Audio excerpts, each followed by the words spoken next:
เราปกป้องโรคมะเร็งได้2ทางเลยนะครับคืออันที่1ทำให้เซลล์ในร่างกายเราเนี่ยนะครับหยุดการสร้างเซลล์มะเร็งนะครับนะครับและอันที่2นะครับอย่างที่ผมเรียนอันที่ทำไมถึงหยุดการสร้างมะเร็งก็คือกระบวนการย่อยอาหารสมบูรณ์ท็อกซินคิลเลอร์ทำลายสารพิษเซลล์สร้างเป็นเซลล์ใหม่แข็งแรงนะครับกระบวนการที่2ในการ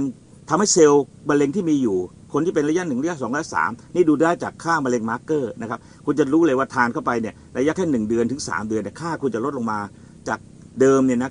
90% ขึ้นไปนะครับก็คือสารอินเตอร์เฟอรอนหรือ natural killer cell จากเห็ดกระดุมบาซิลนะครับซึ่งปัจจุบันนี้ในวงการแพทย์เนี่ยนะครับจะ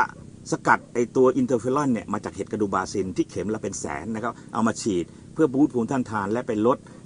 เซลล์ที่ผิดปกติในร่างกายวิธีการของเราฟาริเซียเราปกป้อง2ข้างนะครับก็คือทำให้เซลล์ใหม่ของคุณนะครับเป็นเซลล์ที่แข็งแรงนะครับทำให้เซลล์เก่าที่มีเป็นเซลล์มะเร็งก็ถูกทำลายมันเจาะเป็นโพรงแล้วก็ลดลงไปนะครับต่างกับวิธีการรักษาโดยการใช้คีโม